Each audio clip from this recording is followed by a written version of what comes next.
The jungle burned, and so did Sheetha. Air was too thick to breathe. Sergeant Eli Ward crouched low beneath the twisted underbrush of Carthason, his knuckles bleeding from thorns he didn't recognize.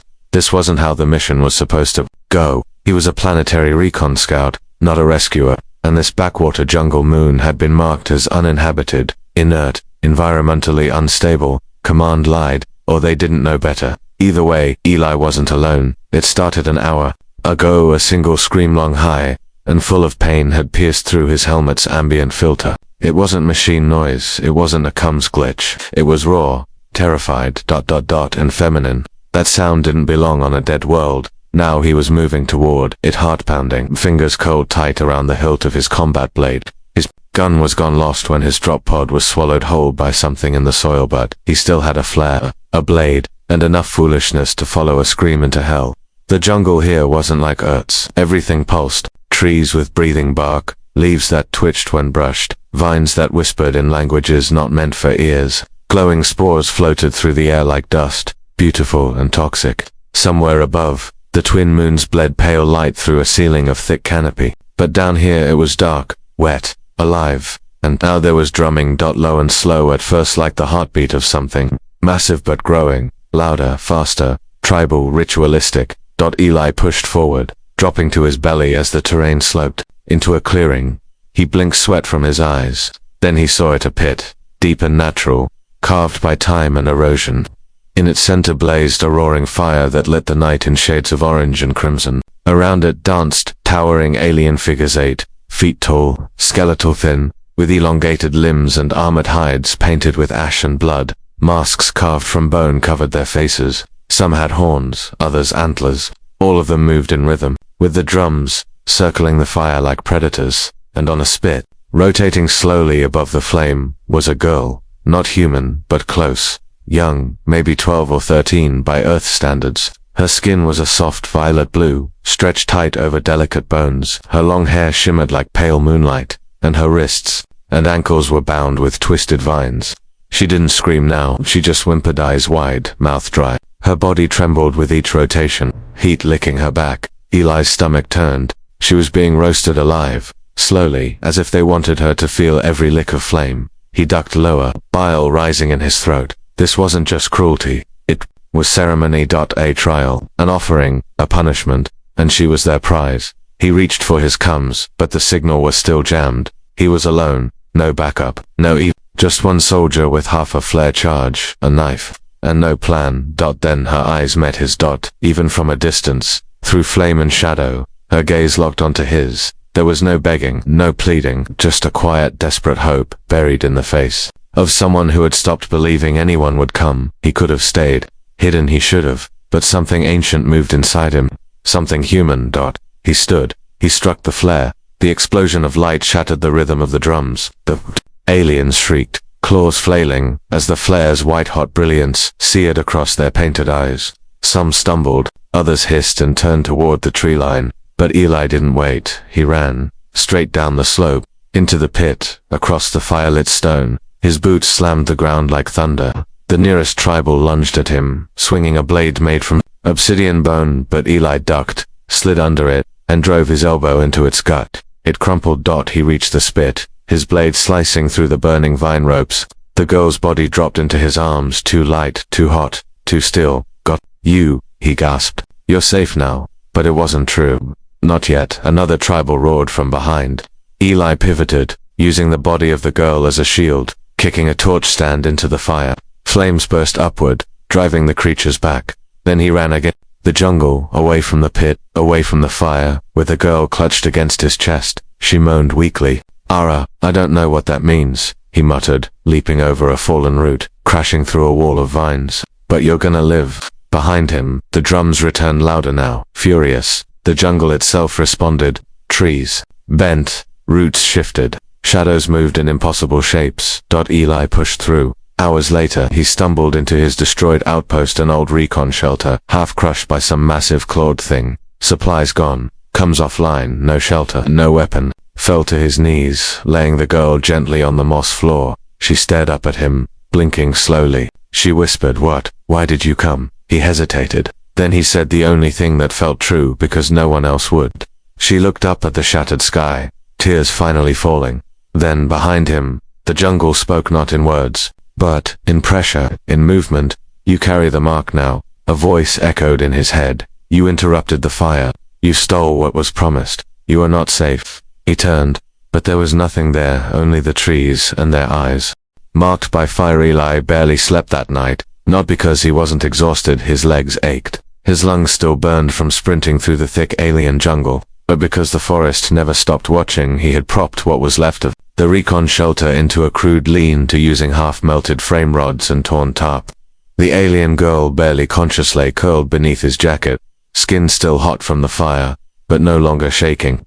Her wounds were strange, not just burns, but symbols. The vines had carved into her skin like calligraphy made of scars, forming glowing patterns that pulsed under her skin. He didn't know what they meant, only that they were not natural. They were ... ritual. Every few minutes she whimpered something in her native tongue. The only word he recognized repeated over and over was Ara. He guessed it was a name, maybe hers, maybe someone she lost. At sunrise, the jungle shifted. He didn't hear it first, he felt it. A pressure in the back of his skull, like static crawling under his skin. The trees had moved. He was sure of it. They weren't in the same place they were last night. The path he had taken was gone. The jungle had reshaped itself. Around them he gritted his teeth and stood. Time to find a way off this cursed moon. He checked his utility belt. Flare spent, knife dulled, beacon broken, but his adrenaline was still working. He turned to the girl. Her eyes were open now, fully awake. Deep pools of violet shimmered in the morning light. She didn't recoil from him. She just watched, unmoving. "Can you walk?" he asked gently. Blinked once, then nodded. Barely. He helped her sit up. Her legs were thin, bruised. She winced, but stayed quiet. "I don't know where your people are. I don't even know if they're still alive. But we need to move," he said. "They're coming. The ones who did this to you." She didn't speak, not with her mouth. Instead, she reached out with trembling fingers and touched his temple. A vision flashed in his mind. Not words, not pictures, emotion, pain, screaming, a sky on fire, chains, loss, running through trees, and then him, the moment she saw him across the flames, that brief, flickering hope. Eli staggered back, breath catching. "You can project." She didn't nod, just looked down. It wasn't just language, it was connection, telepathic, maybe. Something buried in her DNA, a way of communicating. Her soul without ever speaking. He knelt beside her again. "You're not a child, are you? You're older." She gave the tiniest nod. "How old?" No answer. Just a look of someone who had lived through more than she wanted to explain. They moved by midday, deeper into the jungle, not toward camp, not toward the pod, but away from the fire pit and its guardians. The path led them to strange places. A tree split in two, bleeding green sap. A shallow pond that reflected not their faces, but someone else's. Once, they crossed a clearing where bones were arranged in the perfect shape of a spiral. "All human. This place is wrong," Eli muttered. "It's alive, and it doesn't want us here."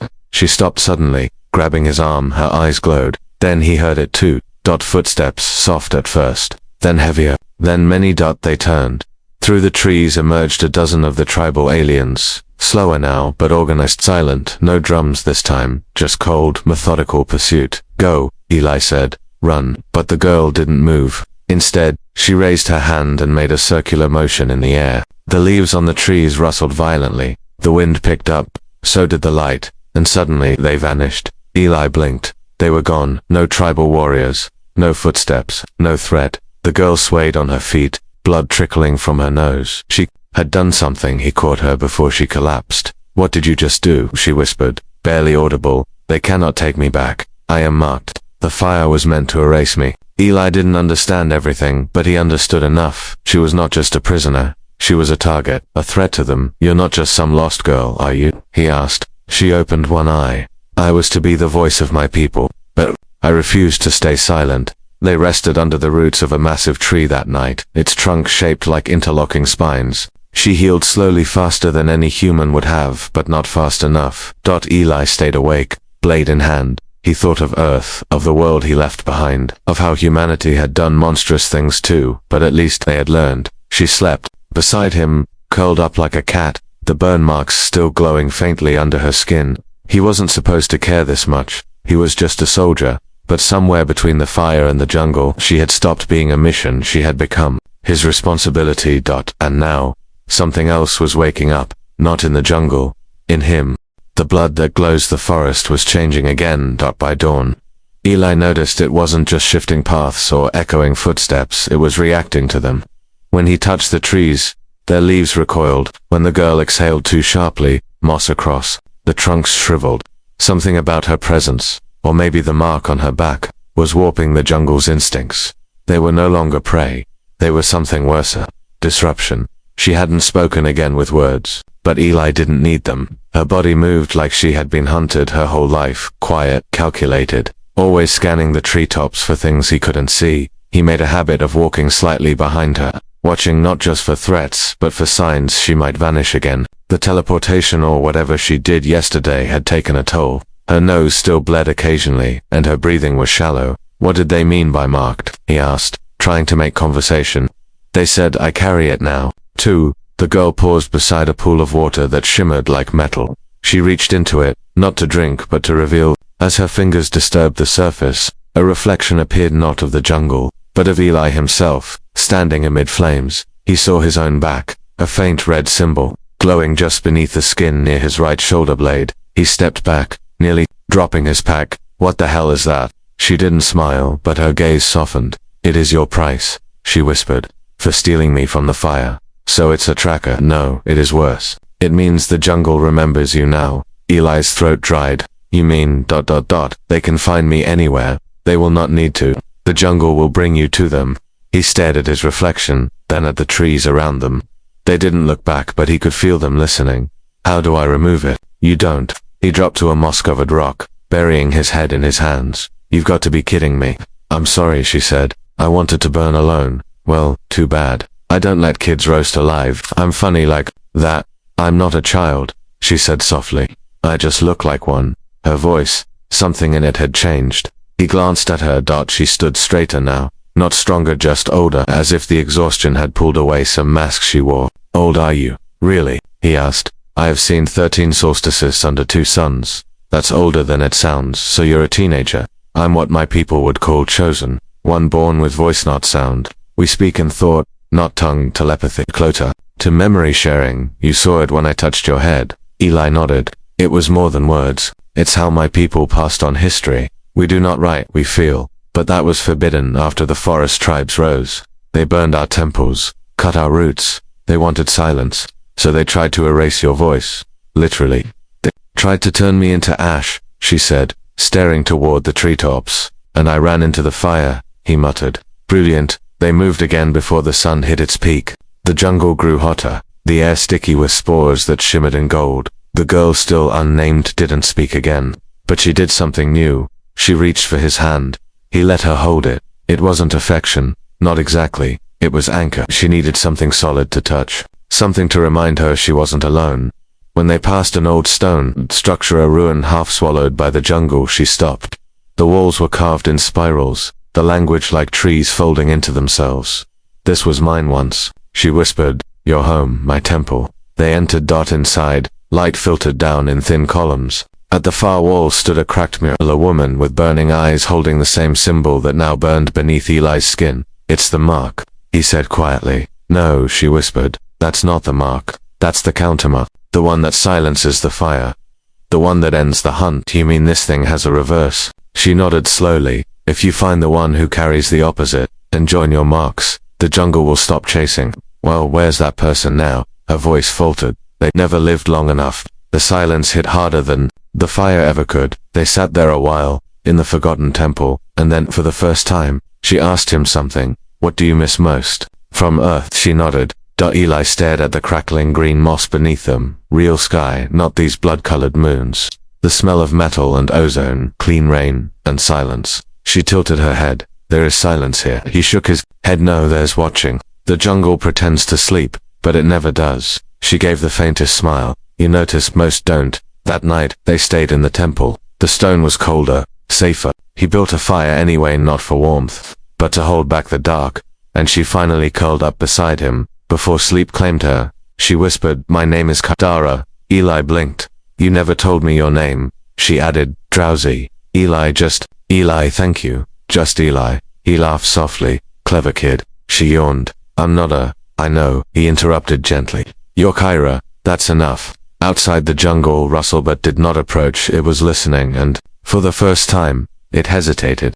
The temples whispered. The morning light streamed through cracks in the ancient temple, forming strange patterns on the stone floor, circles within spirals, ever shifting. Eli sat near the dying embers of the fire, sharpening his blade against a fragment of wrecked drone metal. Kyra still slept, curled against a pillar, her chest rising and falling with slow precision. But something had changed. The jungle was quiet, not just in the way forests fall silent before a predator. This silence felt intentional, like the world was holding its breath. Eli stared out through the broken archway. The vines hadn't grown back overnight. The trees hadn't moved. No spores floated through the air. No humming, no bird-like chirps, or insect flutter. It was like the entire planet had ... paused. He looked back at Kyra. She opened her eyes. You feel it too, she whispered. He nodded. What is it? They're deciding who.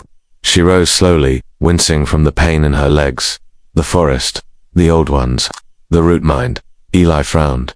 You're telling me this place has a consciousness? Yes, and it never forgets. Kyra walked to the far wall of the temple and pressed her hand against a spiral engraving. The stone rippled like water.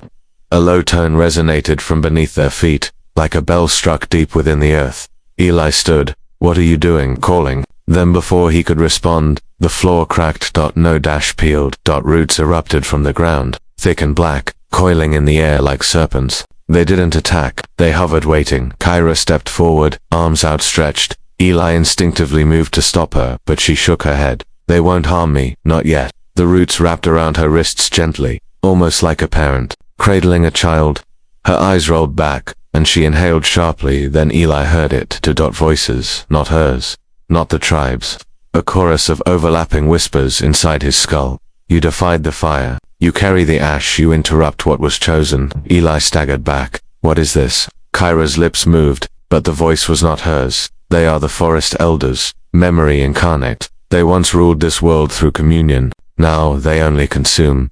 Eli gritted his teeth. Tell them I didn't choose this. I didn't want their mark. The roots tightened. You chose her. That was enough. Kyra shivered, her feet barely touching the stone. They are offering you a choice, she said through clenched teeth. Surrender me back to the flame, or be hunted until you bleed into their soil.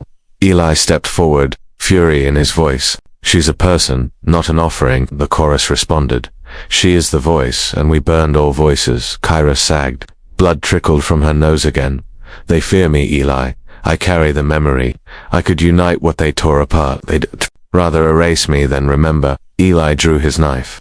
Then let's make them remember pain. He slashed through the nearest root. It recoiled violently. The entire room trembled. Kyra collapsed, gasping for air. The roots writhed, withdrawing back into the cracks they came from. The voices faded. Silence returned, but it wasn't peace. Kyra looked at him, shaken. You just declared war on the oldest thing on this planet. I've done worse before. Breakfast, Eli muttered, helping her to her feet. Outside, the sky had darkened, eclipsed prematurely. The forest knew. They'll come now, she said. The jungle tribes, the bone-faced ones. They'll come, with fire, not just drums. Let them come, he said. But Kyra grabbed his arm. You don't understand. The jungle gives them power.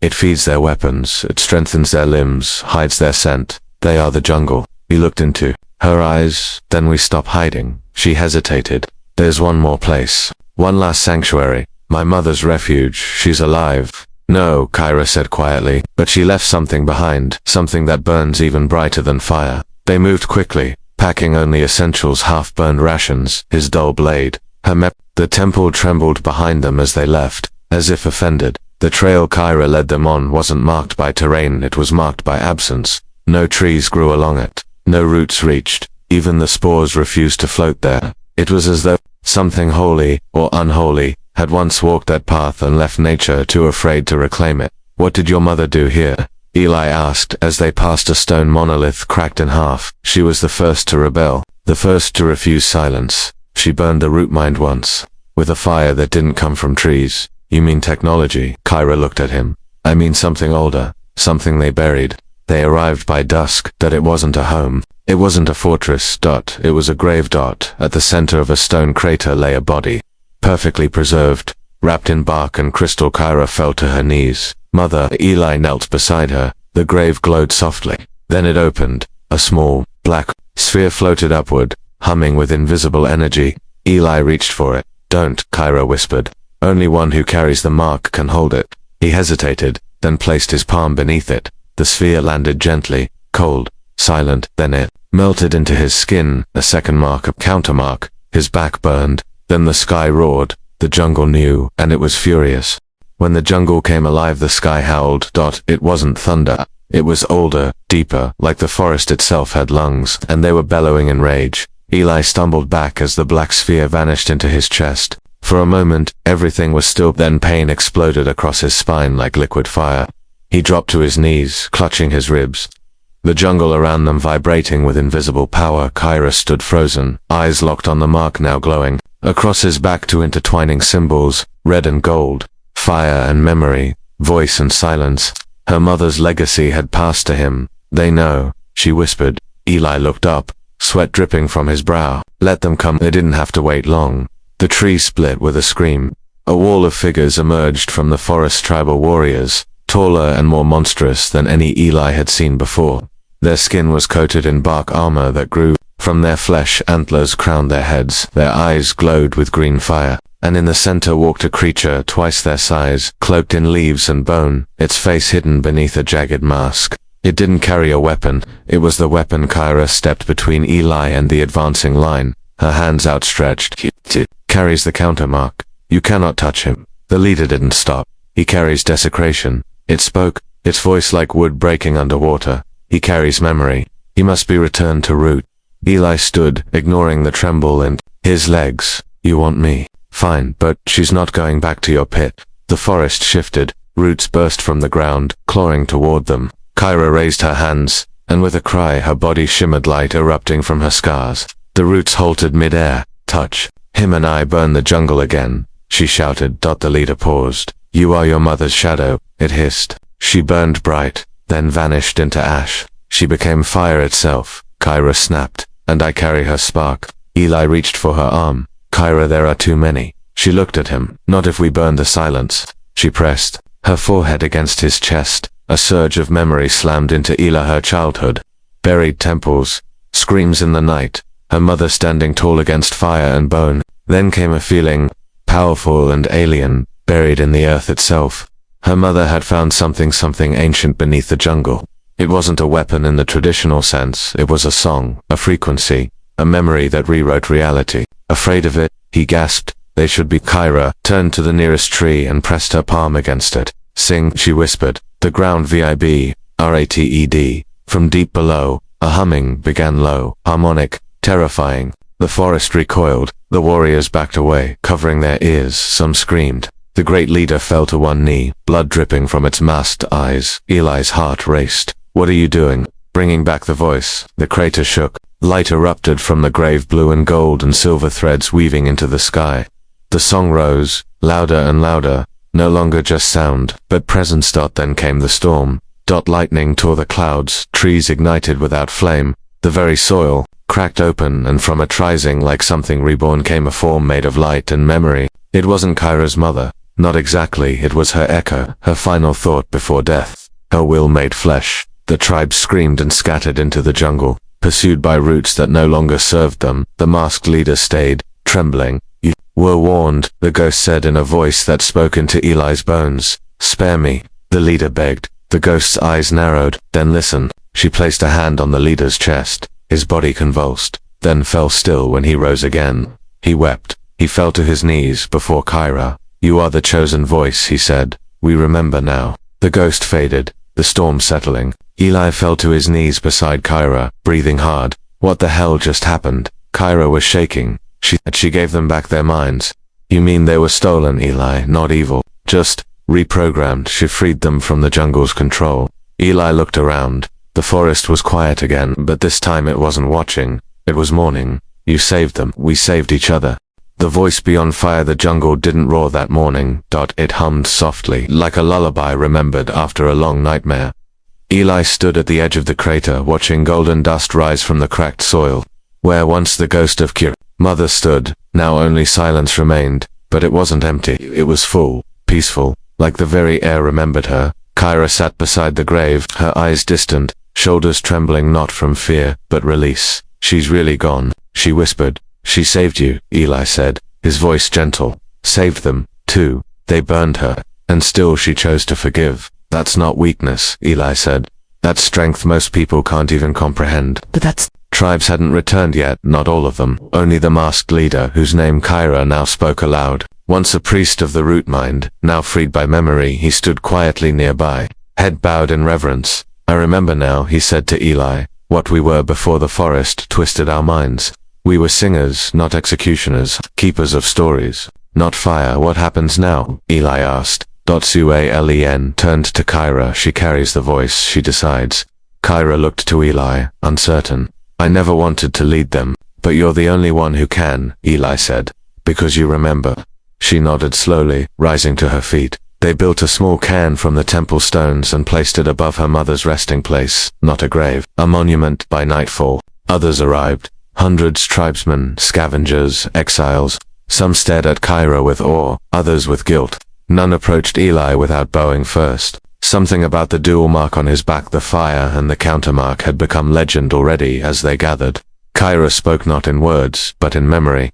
She pressed her palms together, and golden threads floated from her skin into the crowd, and they remembered. One by one, the people began to weep, fall to their knees, or embrace one another. She had become what the forest feared, a living archive, a voice that could not be silenced. Later, Eli sat at the fire, sharpening his blade out of habit. Sualen joined him. You are human, Sualen said. Yet you carry the song. Wasn't exactly a choice, no, but you kept it. Eli glanced at Kyra, who now sat surrounded by younglings, teaching them to create light from memory. I couldn't let her burn. Sualen nodded. That act may have saved more than her. The jungle has been feeding on fear for centuries. You reminded it what courage looks like. Yeah, Eli smirked. We do that sometimes. The old alien looked up at the stars. You'll leave soon, won't you? Eli didn't answer. He knew he had to. His emergency beacon had silently reconnected the moment the jungle's interference dropped. Earth Command would already be scanning the system, but this place wasn't ready. What happens when humans come? Kyra asked quietly, joining them. They'll see the jungle, Eli said. They'll see fire and danger. They won't see you. Then I'll show them. She looked at him, eyes glowing faintly with memory light. Take me with you. Eli blinked. You're serious? You once stepped into a fire to save someone you didn't know. Let me walk into the unknown to save a people who don't yet understand. I can't promise they'll listen, then I'll make them feel. That's what I do.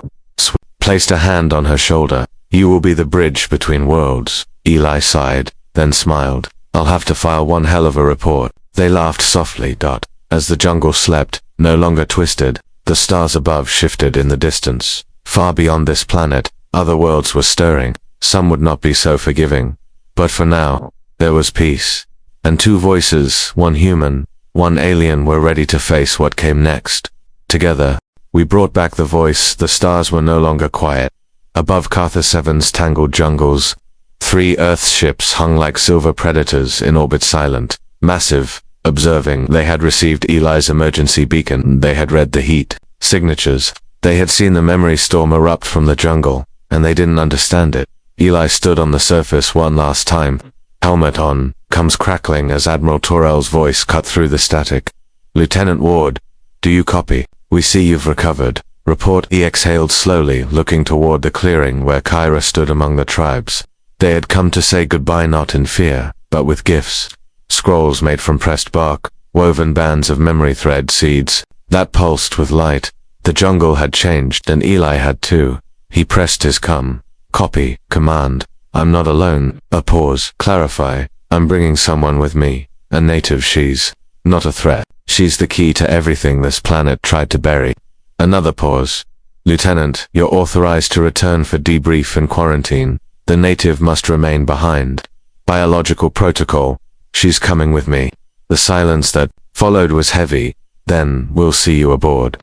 You'll answer for this, Ward. Eli smirked, looking forward to it. The dropship descended like thunder, scorching a ring into the softened soil. Kyra didn't flinch. Her gaze was steady, heart-strong.